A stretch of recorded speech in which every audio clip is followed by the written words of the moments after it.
آدم‌هایی که برای رابطه انتخاب می‌کنی بازتاب رابطه تو با خودت هستن. آدم‌هایی که برای رابطه انتخاب می‌کنی در واقع انتخاب قلبت نه، انتخاب زخم‌های تو هست. روح‌ها بوی زخم همدیگر را از میان میلیون‌ها انسان‌ها تشخیص میدن و به یک دیگر جذب میشن، اما نه به خاطر عشق بلکه به خاطر درد مشابه. تو به سمتی کشیده میشوی که زخم تو را میشناسه و زخمت با دردی که اون شخص قرار است به تو بدهد آشنا باشد. آدم‌ها به زندگیت نمیآیند که تو را کامل کنند، میآیند تا پرده بردارند از زخمی که پنهان کرده. جهان از بیرون با تو حرف نمیزند، او درونت را صدا میزند، اما چون گوش درونت را بسته ای صدا از دهان دیگران بیرون میآید. هر انسانی که به او دل میبندی آینه است که ناخودآگاهت در برابرش میگیرد تا خودت را ببینی، اما چون جرأت نگاه کردن نداری به جای دیدن عاشق میشی. عشق بیرونی آینه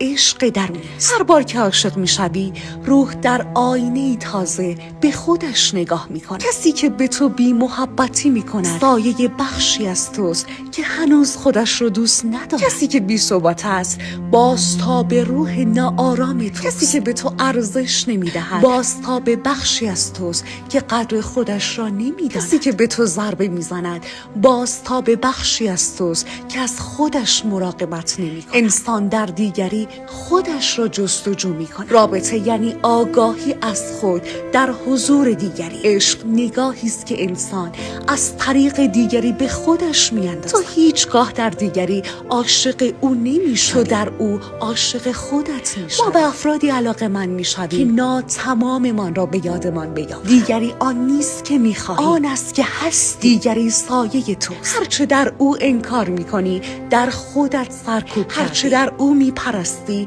در خودت گم کردی. پس آدم‌ها نه دشمن تو هستن نه ناجیت، آینه‌اند، مأمورانی‌اند از سوی تا هر بار که نگاهشان میکنی تکی از خودت را پیدا کنی. اگر تصویر رو دوست نداشتی آینه رو نشکن، خودت را ببین. پیش از آن که بگویی او دوستم نداشت بپرس من در خودم چه بخشی را هنوز دوست ندارم، زیرا هیچ عشقی از بیرون آغاز نمی‌شود. هر عشق بازتاب عشقی است که هنوز درونت منتظر دیده شدن است.